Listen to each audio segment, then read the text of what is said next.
서로 인사합시다. 은혜로운 주일입니다. 예수님이 십자가에서 내 죄 씻으시고 다시 살아나셨습니다.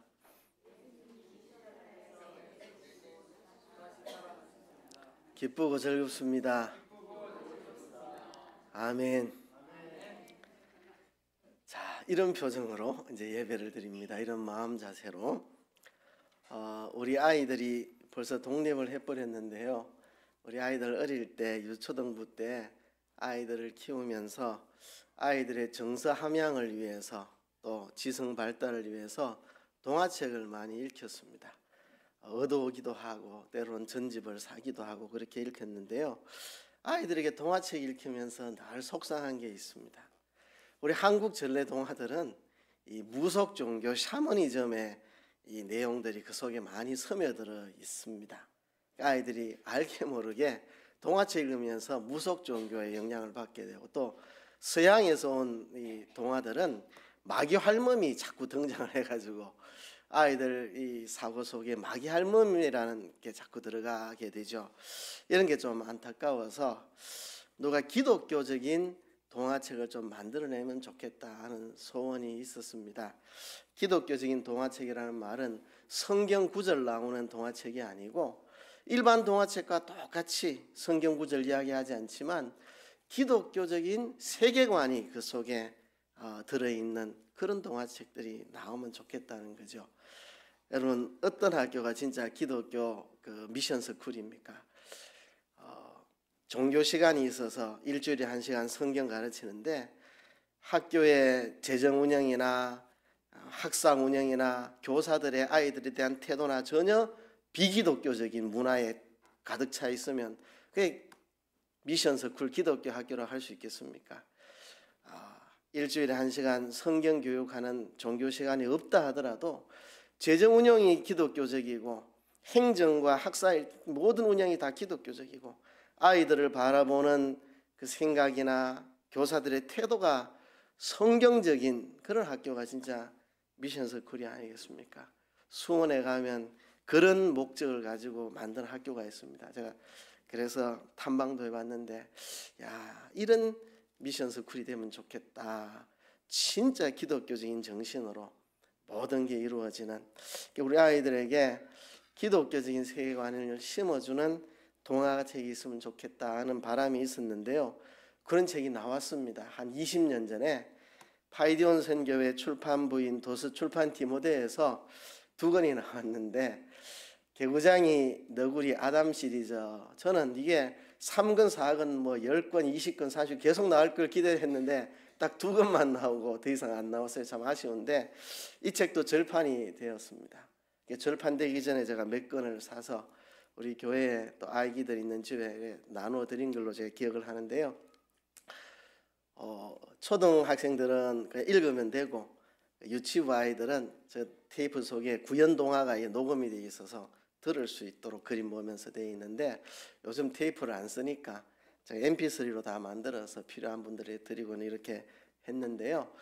이게 한 권당 동화 2편이 있어서 총 4편의 동화고, 각 동화마다 그 주제곡 노래가 있습니다. 아이들에게 각 동화가 우리에게 교훈하는 그 세계관을 마음속에 새기도록 각 동화마다 주제곡을 넣어가지고 아이들이 따라 부르게 이렇게 하는데요. 제가 이 책을 스캔해가지고 파워포인트로 만들어서 교회에서 아이들에게 보여주고 또 이걸 들려주고 노래도 가르치고 그렇게 했는데, 그때 상당히 당황한 일이 하나 있습니다. 뭐냐 하면 이 4편의 동화 중에 첫 번째가 영원 폭포라는 제목의 동화인데, 그 주제곡이 이렇게 시작합니다. 내 맘대로 모두 내 맘대로, 내 뜻대로 모두 내 뜻대로, 이 세상 모든 것 모두 내 맘대로. 근데 핵심은 2절에 있습니다. 하나님은 말씀하세요. 아니야. 내가 너를 도와줄 거야. 너를 사랑하니까 나를 따라와. 내 손을 잡아. 하나님만 따르겠어요. 이게 이제 핵심인데, 제가 이 노래를 듣고 제가 은혜를 받았어요. 그래서 너무 이 노래가 좋아서 제가 따라 부르고, 저거 책 안 보고 제가 암기해서 타자 친 겁니다. 오늘 제가 너무 저 노래를 좋아해서 그래서 아이들에게 가르쳤는데 아이들에게 가르치면서 제가 식은땀이 났습니다. 아이들은 1절만 부르고 2절을 안 불러요. 아이들이 1절을 부를 때 완전히 전투에 나가는 투사처럼 결연하게 불러요. 내 맘대로 모두 내 맘대로 내 뜻대로 모두 내 뜻대로. 아이들이 막 결연하게 저걸 불러요. 막 내 평생 내 뜻대로 한번 살아보겠다. 이 세상 모든 것 모두 내 맘대로. 그 2절은 안 불러요. 그래서 작사자의 의도는 좋았지만 아이들의 세계를 잘 몰라가지고 아이들은 1절만 부른다는 사실을 생각하지 못하고 약간 실패한 노래가 아닌가 이런 생각을 하게 돼서 식은땀이 나서 그 뒤로는 저 노래 아이들한테 잘 안 가르치고 했는데요. 아무튼 아이들은 이 노래만 나오면 막 아이들 흥분을 합니다. 막 내 마음대로 내 뜻대로 이 세상 모든 것 다 내 마음대로. 그렇죠? 아이들 마음속에 내 마음대로 살아보리라는 어떤 열망이 있나 봐요. 근데 이거는 아이들의 이야기만은 아닙니다. 어른들의 이야기이기도 합니다. 이 시대의 어른들도 똑같습니다. 뭐든 다 내 마음대로 내 뜻대로 살겠다는 거죠. 현대의 시도적 풍조가 다 그렇습니다. 이 시대의 흐름이 내 마음대로 내 뜻대로 살겠다는 흐름이고 풍조입니다. 모더니즘을 넘어서 포스트 모더니즘이 다 이런 거 아니겠습니까? 내 마음대로 한다. 내 뜻대로 한다. 그렇죠? 사치, 향락, 쾌락, 부패에 쩌든 상류층 사람들을 기자가 인터뷰하면 왜 그런 일을 하셨습니까? 이러면 다 대답이 똑같아요. 내 돈 가지고 내 마음대로 하는데 당신이 왜 그럽니까? 내 돈 가지고 내 마음대로 하는데 네가 와 참견이냐고. 다 똑같은 대답입니다. 이거는 창세기 3장 인류의 타락으로부터 시작된 것입니다. 에덴 동산에서 하나님께서 모든 과실을 먹지만 선악을 알게 하는 나무의 과실은 먹지 말아라. 이것을 먹는 날엔 네가 정령 죽으리라. 선악을 알게 하는 나무, 하나님 기뻐하시는 뜻대로 사는 게 선이고 내 마음대로 하는 게 악인데, 내가 하나님처럼 하나님 자리에 서서 내 마음대로 되면 선, 내 마음대로 안 되면 악, 그렇죠? 이렇게 하는 것이 자기 중심이 돼서 내 마음대로 하는 걸 선하다고 생각하는, 이게 선악을 알게 하는 과실을 먹는 거죠. 그렇죠? 그래서 요즘 가격이 내 마음에 맞으면 가격이 착하다, 가격이 선하다 이러잖아요. 그렇죠? 가격이 내 마음에 딱 맞으면 그 가격이 참 착하네, 가격이 참 선하네 이러잖아요. 뭐든지 내 마음대로 내 중심, 이게 창세기 3장 인류의 타락으로 시작된 우리의 모습입니다. 자, 성경은 하나님의 창조 그리고 타락 그리고 구속이라는 큰 구도 속에 흘러갑니다. 하나님이 창조하셨는데 인류가 타락했다. 타락한 인류를 구원하기 위해서 예수님이 이 땅에 오시고 십자가의 대속으로 우리를 다시 회복시킨다는 거죠. 그래서 내 마음대로 내 뜻대로 이 세상 모든 것 다 내 마음대로, 이 타락한 인간의 본성인데 예수님의 십자가의 구속을 입은 자들은 이거를 뒤집어서 원래 창세기의 모습 그대로 하나님 뜻대로 하나님 기쁘시게 살아가는 삶으로 회복되는 게 예수님의 십자가의 구속입니다. 오늘 본문에 보면 오늘 제목으로 주를 기쁘시게 하는 자라는 제목을 주부에 기록했는데요. 그 구절이 나옵니다. 고린도후서 5장 9절 다 같이 한번 따라 읽어봅시다. 시작. 그런즉 우리는 가든지 떠나든지 주를 기쁘시게 하는 자 되기를 힘써노라. 아멘. 예수님의 십자가는 내가 네 죄를 씻어줬으니까 네 마음대로 살아라, 그게 십자가의 구속이 아닙니다. 내가 십자가의 보혈로 네 죄를 씻었으니 이제 구속받은 너는 다시는 내 마음대로 내 뜻대로 살지 말고 그하든지 떠나든지 주를 기쁘시게 하는 삶을 살아라. 이게 회복된 삶의 모습입니다. 이리로 나가는 것이 우리가 회복되고 새로워지는 겁니다. 여기 보면 우리는 그하든지 떠나든지 이랬습니다. 그한다는 말은 이 땅의 장막집에 거하고 있는 거고, 떠나는 것은 이 장막집이 허물어져서 이 육신의 몸을 두고 주님께로 가는 거, 이게 떠나는 거잖아요. 가든지 떠나든지. 그러니까 우리는 떠난다는 생각을 안 합니다. 사람들이. 세상 사람들은 다 거하는 것만 생각하는데 떠날 걸 생각 안 해요. 떠난다는 걸 생각해야 됩니다. 거한다는 거 50%, 떠난다는 거 50%. 항상 우리는 거하는 것과 떠나는 것을 동시에 생각해야 이 그리스도인의 가치관입니다. 기독교적인 세계관, 거하든지 떠나든지, 이게 기독교적 세계관입니다. 거하는 것만 생각하는 거 아니라 세속적인 가치관입니다. 우리는 거하든지 떠나든지. 그래서 우리는 거해도 떠나도 상관없는 사람, 거하는 것과 떠나는 것을 초월하는 사람. 세상의 가치관은 어쨌든지 거하는 데 초점을 맞추고 안 떠나려고 좋은 것 먹고 몸 관리 잘하고 보약 먹고 병원 잘 다녀서 어쨌든지 오래 거하고 안 떠나려고 하는 게 세상 가치관. 그리스도인의 가치관은 거하든지 떠나든지 상관없는, 거하고 떠나는 것을 초월해가지고 주님을 기쁘시게 하는 게 우리의 삶의 목적. 거하는 데 우리 목적이 있는 것도 아니고 떠나는 데 목적이 있는 것도 아니고, 그죠? 거하는 데 목적이 있는 사람은 어떻게든 안 죽으려고 어쨌든지 죽기 싫어가지고 몸부림치는 사람, 또 어떤 사람은 떠나려고 그냥 자살해버리고 떠나려고. 우리는 둘 다 기독교적인 가치관이 아닙니다. 하나님이 거하게 하시면 거하고 떠나게 하시면 떠나고, 우리는 거해도 상관없고 떠나도 상관없고 우리는 주님을 기쁘시게 하는, 살아도 주님 기쁘시게 살고 죽어도 정말 주님 기쁘시게 죽는, 돈 때문에 죽고 세상 쾌락 때문에 죽고 야망에 사로잡혀 죽는 그런 비참한 죽음이 아니라 거해도 주님을 위해 거하고 떠나도 주님을 위해 거하고 사나 죽거나 주님을 기쁘시게 살아가는 것, 이것이 성도의, 구속받은 성도의 삶입니다. 바울이 이런 고백을 지금 하고 있는데, 그런즉 우리는 거하든지 떠나든지 주를 기쁘시게 하는 자 되기를 힘쓰노라. 바울이 어떻게 이런 고백을 하게 되었는지, 이런 고백이 어떻게 나오게 되었는지 그 과정들을 한번 오늘 살펴봅니다. 4장에서 낙심하지 않는다는 말을 3번 하고 있는데요, 그 3번째 마지막 표현이 4장 끝에 나옵니다. 그 사람은 후패하지만 우리의 속은 날로 새로워짐으로 우리는 낙심하지 않는다. 자, 그 사람은 후패하지만 우리의 속이 날로 새로워지는 것을 5장 1절부터 5절까지 지난주 본문에 자세하게 말씀하고 있습니다. 우리의 현재 입고 사는 이 육신의 몸은 언제든지 걷어치울 수 있는 장막집과 같다. 장막집은 곧 허물어지고 걷어버리는 것입니다.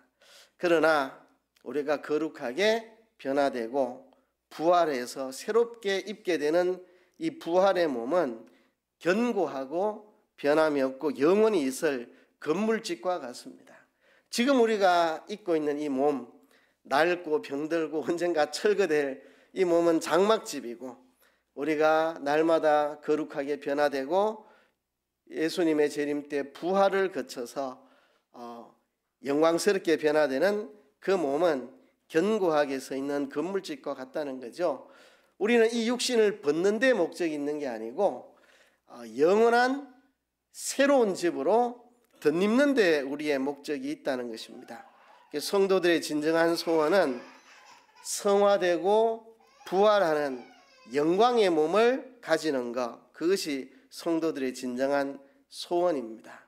이걸 가리켜서 사망이 생명에게 삼켜지는 것이라, 그렇게 지난주 본문에 그렇게 말씀을 했습니다. 우리가 덧입고자 애쓰는데 그건 바로 죽을 것이 생명에게 삼킴받게 하는 것이다. 로마서에 보면 자꾸 죄로 기울어가는 내 자신, 이를 죄의 몸이라고 말했는데, 누가 우리를 이 죄의 몸에서 건져낼 것인가? 우리 주님께서 우리의 육신의 이 몸도 구속하여 내신다. 육체를 따르지 않고 성령을 따라 행할 때 성령도 이것을 위해 탄식하고 있고 만물도 이걸 위해 탄식하고 있고 우리도 탄식하고 있고, 이렇게 해서 우리의 몸의 구속을 이루어내는, 우리 몸이 거룩하게 점점 변화되고 주님 오시는 날 다시 부활하여 영광스러운 몸으로 새롭게 되는, 이것이 우리의 소원이라고 그렇게 지난주에 말씀을 했는데요. 자, 그렇다면 이러한 소망을 가진 사람이 이 땅에서의 삶을 어떻게 살아가는가 하는 내용을 오늘 본문부터 이야기합니다. 그 사람은 후패하지만 속은 날로 새로워지는 것을 소망하는 성도들, 성화와 부활의 소망을 가진 성도들이 지녀야 할 삶의 태도, 삶의 자세가 무엇인지를 오늘 말씀하는데요. 우선 바울은 6절과 8절에서 확신한다는 말을 두 번 반복하고 있습니다. 6절에서도 확신, 8절에서도 확신. 바울이 두 가지 확신을 가지고 있고 이 두 가지 확신을 근거로 새로운 삶의 목표와 자세를 취하여 살아간다는 이야기를 하고 있습니다. 바울이 가진 두 가지 확신이 있습니다. 이 두 가지 확신을 근거로 그는 새로운 삶의 목표를 가지고 달려간다는 이야기가 오늘 본문의 이야기입니다. 그래서 그 하나하나를 살펴볼 건데요. 자, 확신 있는 지식 6절에서 7절, 그 다음에 확신 있는 소망 8절, 그리고 9절에서 10절 확신 있는 삶, 이 세 가지에 대해서 오늘 한번 생각을 해봅니다. 우선 확신 있는 지식 6절에서 7절입니다. 이러므로 우리가 항상 담대하여 몸에 거할 때에는 주와 따로 거하는 줄을 아노니 그랬습니다. 이러므로 우리가 항상 담대하여 몸에 거할 때는 주와 따로 거하는 줄을 아노니 이랬습니다. 지금 바울이 확신하고 있습니다. 바울이 확신하고 있습니다. 뭘 확신하고 있느냐? 몸에 거하고 있다. 내가 지금 몸에 거하고 있다. 내 이 장막집, 언젠가 허물어질 장막집, 내 몸에 내가 거하고 있다는 사실을 나는 확실히 알고 있다. 그리고 내가 몸에 거할 때는 주와 따로 거하는 줄을 내가 알고 있다. 주님과 내가 따로 있다. 내가 장막집인 내 이 몸에 거할 때는 주님과는 따로 있다는 것을 내가 확실히 알고 있다고 그렇게 말합니다. 상당히 역설적인 이야기입니다. 내가 몸에 거할 때는 주님과 따로 있고 내가 이 몸을 떠날 때는 주님과 함께 있는 역설적인 이야기죠. 사람들은 어쨌든지 이 땅에서 오래 살고 싶어가지고 어떻게 오래 살 방법이 없나를 연구하는데요. 이게 굉장히 역설적입니다. 내가 이 장막집에 거하면 주님과는 따로 있는 거고 내가 이 장막집을 벗고 떠나면 주님과는 함께 있는 것이고 바울은 항상 이것을 알고 있다. 항상 그 생각을 하고 산다는 거죠. 나는 지금 내 육신의 몸에 거하고 있는데 주님과는 지금 떠나 있다고 고백을 합니다. 자, 떠나 있다는 말이 무엇을 말하는가? 이 말은 내가 몸에 거할 때 주님과 떠나 있다는 말은 내가 이 인생을 사는 동안 주님이 나와 함께 하지 않는다는 이야기를 하는 건 아닙니다. 우리는 인생을 사는 동안 계속 주님과 동행합니다. 주님은 세상 끝날까지 우리와 항상 함께 계시리라고 말했습니다. 그런데 여기에 내가 몸에 거할 때는 주와 따로 거하는 줄 안다. 이게 무슨 말인가? 영어로는 주님이 우리와 늘 동행합니다. 예수님이 십자가에 죽으시고 부활하신 다음 성천하셨습니다. 하늘로 올라가셨습니다. 그 말은 몸을 가지고 부활한 몸으로 하늘로 올라가셨고 그래서 그 이후부터 예수님의 부활한 몸은 우리와 같이 있지 않습니다. 예수님 다시 재림하시는 날까지 예수님의 육신의 부활한 몸은 우리와 같이 있지 않습니다. 그러면 세상 끝날까지 내가 너희와 항상 함께 있다는 말은 뭐냐? 그는 영으로서 우리와 함께 있다는 거죠. 예수님의 영이 우리와 함께 계십니다. 우리 예배드리는 이 자리에 예수님의 영이 임하여 우리의 예배를 받으시고 함께 계십니다. 여러분들이 한 주간의 삶 속에서 삶의 현장에서 열심히 살아갈 때 예수님의 영이 여러분들과 함께하고 세상 끝날까지 여러분들 떠나지 않고 여러분들과 예수님의 영이 같이 합니다. 그러나 예수님의 부활하신 그 육신의 몸은 지금 우리와 같이 있지 않습니다. 그래서 바울은 내가 몸에 거할 때는 주와 따로 있는 줄을 확신한다 그렇게 말씀을 했습니다. 자, 바울이 이렇게 확신한다는 말을 했는데요. 이 6절을 아무리 읽어봐도 말이 좀 어색합니다. 이러므로 우리가 항상 담대하여 몸에 거할 때에는 주와 따로 거하는 줄을 아노니. 여러분 안 믿는 사람한테 읽혀보세요. 이게 무슨 뜻이고 물으면 잘 모를 겁니다. 말이 어색하죠. 그죠? 왜 말이 어색하냐? 굉장히 우리한테 낯선 표현입니다. 그건 낯선 지식 때문이고 낯선 삶 때문에 그렇습니다. 사도 바울은 왜 이렇게 좀 낯선 표현을 쓰느냐? 좀 알아듣기 쉬운 말로 쓰지. 이러므로 우리가 항상 담대하여 몸에 거할 때는 주와 따로 거하는 줄을 아노니. 낯선 표현을 쓰는 것은 그에게 낯선 지식이 있고 그것은 그는 낯선 삶을 살고 있기 때문입니다. 우리가 좀 낯설게 살아야 됩니다. 세상하고 똑같은 말하고 똑같은 생각하고 똑같은 지식 가지고 그래 살면 우리 세상 사람들하고 다를 게 뭐가 있습니까? 세상 사람들이 우리를 볼 때 좀 낯설어야죠. 세상 지식으로는 상상이 안 되는, 이해할 수 없는 낯선 말을 하고 낯선 행동을 하고, 그래야 저 사람들은 뭔가 우리와 다르다, 뭔가 새롭다, 우리가 생각지 못한 뭔가가 저 사람들에게 있다, 그걸 우리가 보여줘야죠. 바울은 세상 사람들에게는 너무나도 생소한 삶을 살았고, 그 생소한 삶이 그가 낯선 지식, 생소한 지식을 드러내고 있고, 그래서 낯선 표현을 지금 하고 있습니다. 우리가 항상 담대하여 몸에 거할 때는 주와 따로 거하는 줄을 아노니. 굉장히 낯선 표현. 세상에 있어 낯설죠. 세상은 왜 몸에 거하는 것만 생각하고 있으니까 세상에게는 굉장히 낯선 표현입니다. 지금 전부 다 뭘 먹어야 내가 오래 살까 이거 생각하는데, 바울은 그런 생각 안 하고 내가 몸에 거할 때는 주님과 따로 있구나 이 생각하고 있어요. 완전히 동떨어진 생각입니다. 누가 이런 생각합니까? 세상 사람들. 그죠? 어떻게 하면 내가 이 몸을 좀 건강하게 오래 유지할까 이것만 생각하는데, 바울은 그런 생각보다는 내가 몸에 거할 때는 주님과 따로 거한다, 주님과는 따로 있다, 이런 생각을 사도 바울은 늘 하고 살았으니까 참 생소한 생각이죠. 생소한 생각. 왜 바울이 이런 생각을 하느냐? 7절에 그 이유가 나옵니다. 이는 우리가 믿음으로 행하고 보는 것으로 하지 아니함이로다. 믿음으로 행하고 보는 것으로 하지 않는 것, 눈에 보이는 것을 따라 사는 사람들은 전부 어떻게 하면 건강하게 살고 오래 살고 뭘 먹어야 되고 무슨 운동을 해야 되고 이것만 생각하는데, 사도 바울은 눈에 보이는 것을 따라 살지 않고 믿음으로 삽니다. 우리가 지금은 이 허물어지고 거두어질 장막집에 살지만 이것이 무너지는 그날 우리는 사람의 손으로 짓지 않는 하나님이 지은 하늘에 속한 새로운 몸으로 우리는 덧입게 된다는 이것에 대한 믿음을 가지고 바울은 믿음으로 행하였고 보는 것을 따라 하지 아니하였기 때문에 세상 사람들이 보기에는 굉장히 생소한 사람입니다. 전부 다 눈에 보이는 걸 따라 살잖아요. 현대인들의 삶이 다 그렇습니다. 현상적인 것을 넘지 못하고 영적인 것을 잘 추구하지 않습니다.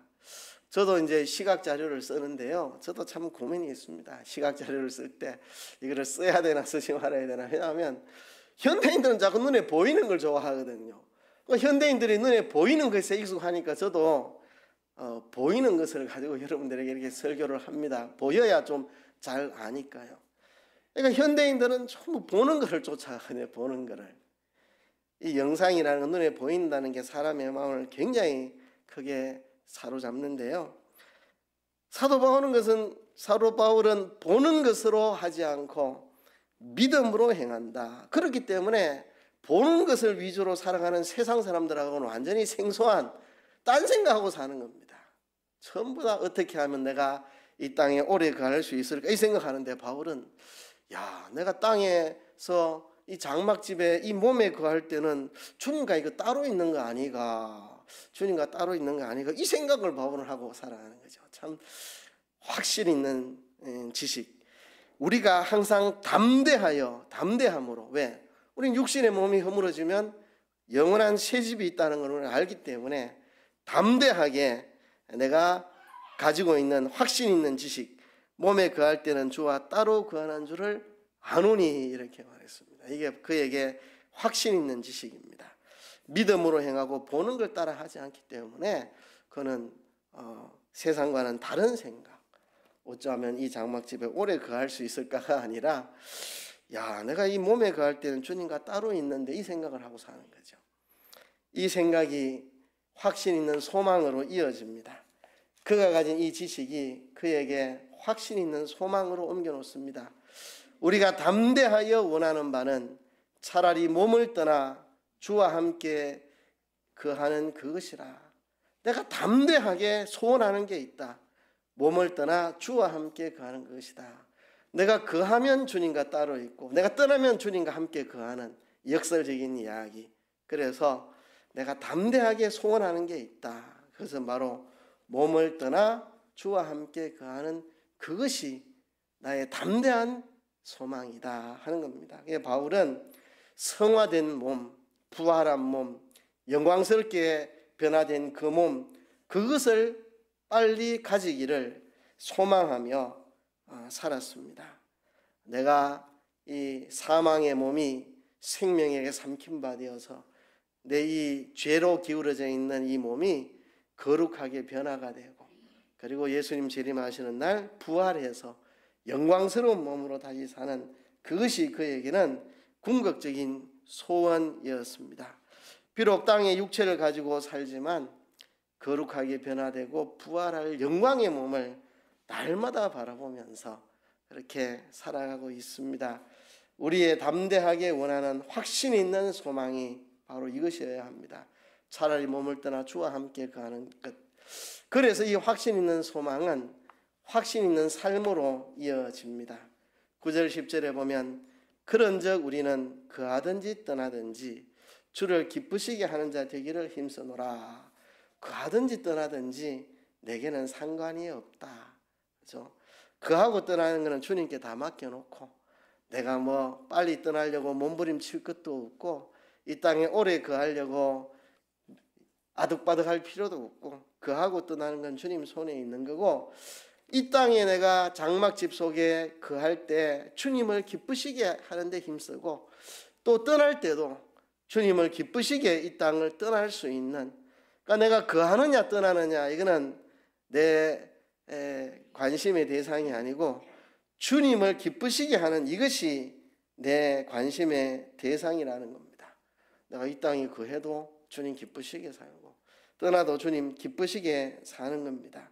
그렇죠? 그래서 이 그리스도인들은 현재의 삶과 미래의 삶이 다 중요한 사람들입니다. 어떤 사람들은 이 천국은 죽어봐야 알지 뭐 있을지 없을지 누가 아노 일단 이 땅에 있는 삶이 중요하지 이런 사람도 있고 또 우린 천국 갈 사람인데 이 땅의 삶이 뭐 중요하노 대충 살면 되지 이런 사람도 있는데 둘 다 잘못입니다. 둘 다 잘못. 그리스도인들은 현재도 중요하고 미래도 중요합니다. 거할 때도 중요하고 떠날 때도 중요합니다. 그래서 바울은 두 가지 소원을 가지고 있습니다. 하나는 몸을 떠나서 주와 함께 거하는 그 소망을 가지고 있지만 그 소망 때문에 이 몸속에 거할 때 주님을 기쁘시게 내가 살아봐야 되겠다. 정말 하나님이 기뻐하시는 대로 내가 이 땅에서 살아봐야 되겠다. 그건 내게는 둘 다 소중하다는 겁니다. 거하는 것도 너무 중요하고 떠나는 것도 너무 중요하고 왜? 떠나면 주님과 함께 거하니까 중요하고 너무 좋고 거하는 것도 중요합니다. 왜? 주님을 기쁘시게 살아야 우리가 영광의 부활을 맞이할 수 있으니까 더 아름다운 부활을 맞이하게 될 거니까 이 땅에서의 거하는 삶도 우리에게는 역시 중요하다. 그래서 거하든지 떠나든지 내게는 거하는 이 세상의 삶도 하루하루가 중요하고 천국 가서 천국의 삶도 하루하루 중요하고 둘 다 내게는 너무 중요하고 그래서 거하든지 떠나든지 어떤 상태든지 주님 뜻대로 주님 기쁘시게 하기를 나는 소원한다는 겁니다. 기쁘시게. 그렇죠? 바울이 확신하고 있는 지식.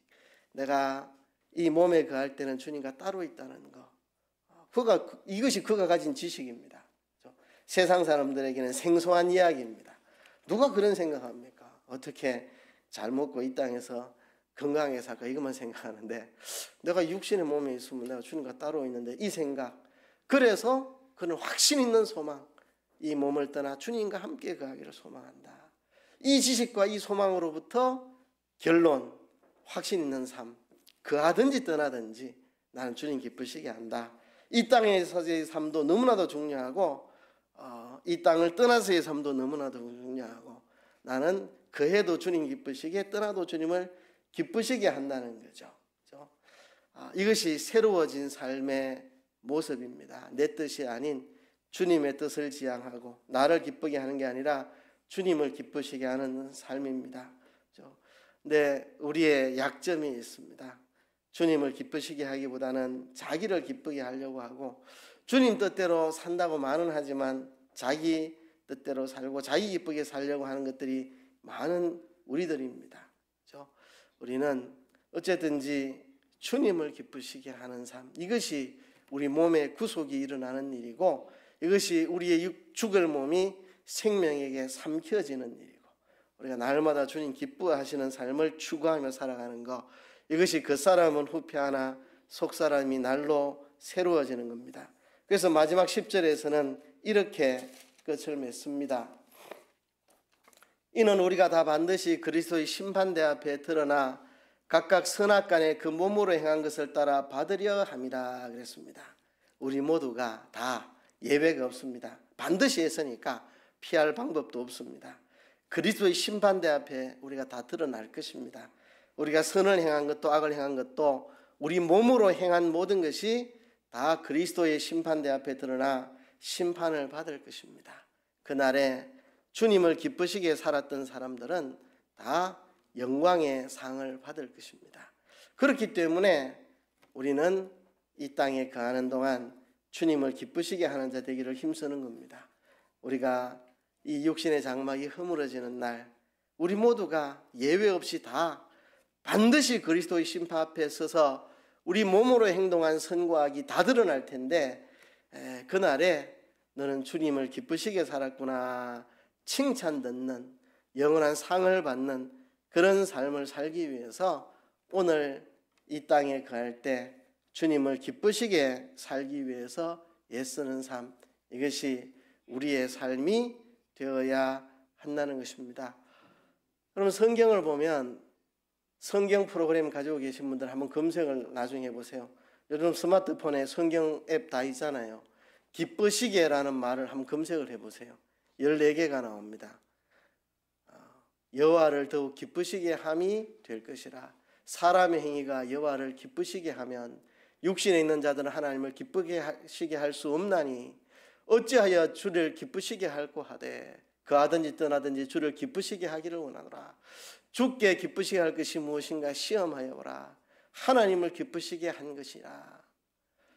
주께 합당히 행하여 범사에 기쁘시게 하고 하나님을 기쁘시게 하려 함이라 등등 신약 성경에 계속해서 하나님을 기쁘시게 살아야 된다. 하나님 기쁘시게 살아야 된다. 계속 그 이야기를 하고 있습니다. 여러분, 바울의 내구조는 이런 내구조인 것 같습니다. 하나님 기쁘시게 살아야지. 하나님 기쁘시게 살아야지. 정말 하나님 기쁘시게 살아야지. 뭘 하나님이 기뻐하실까? 내 이 말을 하나님 기뻐하실까? 이 행동을 하나님이 기뻐하실까? 오늘 어떻게 하면 하나님 기쁘시게 살 수 있을까? 정말 내 평생 소원 하나님 기쁘시게 살아야지. 이게 제가 그린 바울의 내구조입니다. 오늘 본문을 그림으로 그리면 저런 그림입니다. 거하든지 떠나든지 주를 기쁘시게 살아가는 거. 여러분, 기쁘시게 산다는 게 어떤 의미가 있습니까? 그게 바로 하나님을 닮아가는 겁니다. 예수님을 닮아가는 겁니다. 누군가를 본받는 제일 좋은 방법은 그분을 기쁘시게 하려고 애쓰면 됩니다. 엄마를 기쁘시게 하려고 하다 보면 엄마 닮아가고, 아빠 기쁘게 하려고 하다가 보면 아빠 닮아가고, 내가 좋아하고 존경하는 어떤 선생님, 그 선생님 기쁘게 하려고 하다 보면 닮아갑니다. 그렇죠? 그가 생각하고 좋아하고 그가 가진 그거를 해야 그가 기뻐하니까 그를 기쁘게 하려고 하다 보면 닮아갑니다. 그러니까 좋은 모델을 가지는 사람이 복이 있죠. 정말 훌륭한 사람을 기쁘시게 하려고 하다 보면 그 사람 닮아가는데요. 하나님을 기쁘시게 하려고 할 때 하나님을 닮아갑니다. 그게 바로 그 사람이 후패하고 속이 날로 새로워지는 거고, 그게 바로 우리가 육신의 장막집에 거할 때 이 육신의 장막에서 죽을 것이 생명에게 삼켜지는 것이고, 우리가 새로운 몸으로 덧입어가는 게 바로 이런 것입니다. 날마다 주님을 기쁘시게 살려고 애쓰다 보면 알게 모르게 내가 예수님을 닮아가고 하나님을 닮아가고 하나님의 형상이 내게 이루어지고 내가 그렇게 변화되어 나가는 거, 이게 바로 우리가 겉사람 후피하는 동안 속사람 새로워지는 것이고, 우리가 장막집에 거할 때 죽을 몸이 생명에게 삼키어져서 우리 육신의 장막을 벗을 때 우리가 하나님 지은 영원한 새로운 몸으로 덧입게 되는 것이 바로 이런 것입니다. 우리는 밤낮으로 주님을 기쁘시게 할까를 생각해야 됩니다. 전부 온 세상이 다 내 마음대로 내 뜻대로, 이 세상 모든 건 내 마음대로 이렇게 살아갈 때 우리는 생소한 삶, 세상 사람들에게 너무 생소한 삶, 어찌하면 하나님이 기뻐하실까? 돈에 대해서, 경제생활에 대해서, 자녀 교육에 대해서, 이웃과의 관계에 대해서, 사업하고 직장하고 모든 일에 대해서 어떻게 하면 하나님이 좋아하실까? 하나님의 얼굴에 미소가 지어질까? 내가 오늘 누구를 만나는데 그 사람한테 무슨 말을 하면 하나님 얼굴에 미소가 가득할까? 어쩜 하나님 기뻐하실까? 좋아하실까? 그거 생각하고 살아가는 겁니다. 그죠? 우리 평생 살아가는 게 그겁니다. 어찌하면 하나님을 기쁘시게 해볼까? 뭘 하면 하나님 좋아하실까? 하나님의 뜻을 찾는 거 막연하지 않습니다. 이래 생각하면 쉽습니다. 내가 어떻게 하면 하나님이 기뻐하실까? 하나님 얼굴에 만면의 미소가 지어질까? 그거 생각해 보면 됩니다. 그죠? 오늘 내가 무슨 일을 하는데 이렇게 일 처리를 하면 하나님 웃으실까? 화내실까? 하나님 기뻐하실까? 이거 생각해 보면 답이 나옵니다. 우리는 밤낮으로 거하든지 떠나든지 주님을 기쁘시게 하는 삶. 왜 이런 생각을 바울이 하게 됐느냐? 세상 사람들하고는 생소한 생각. 내가 몸에 거할 때는 주님과 따로 거하네? 그러면 내가 차라리 몸을 떠나 주님과 함께 거하면 좋겠다. 근데 그 주님과 함께 거하려고 하면 지금 이 장막집에 있을 때 내가 주님 기쁘시게 살아야 되는구나. 내가 언젠가 이 육신의 장막을 벗는 날 그리스도의 심판대 앞에 내 몸으로 행한 선악이 다 드러나 그날에 주님 앞에 상 받을 텐데, 그렇구나. 오늘 내가 거하든지 떠나든지 살든지 죽든지 주님 기쁘시게 살아야 되는구나. 나는 정말 주님 기쁘시게 살겠다. 이런 과정을 거쳐서 바울은 내가 이 땅에서 주님을 기쁘시게 살겠노라고 각오하고 결심하고, 이게 삶의 목표가 되고 삶의 태도가 되고 자세가 되는 그런 삶이 됐습니다. 우리들도 바울처럼 세상과 좀 생소한 삶을 삽시다. 이색적인, 세상이 볼 때 굉장히 이색적이다. 내가 몸에 거하면 주님과 따로 있네. 차라리 주님과 함께 몸을 떠나 함께 거하면 좋겠는데, 그 영광스러운 나를 바라보고 지금 내가 이 땅에서 장막집에 살을 때 주님을 기쁘시게 살아야 되는구나. 그러니까 나는 거하든지 떠나든지 주님을 기쁘시게 살겠다.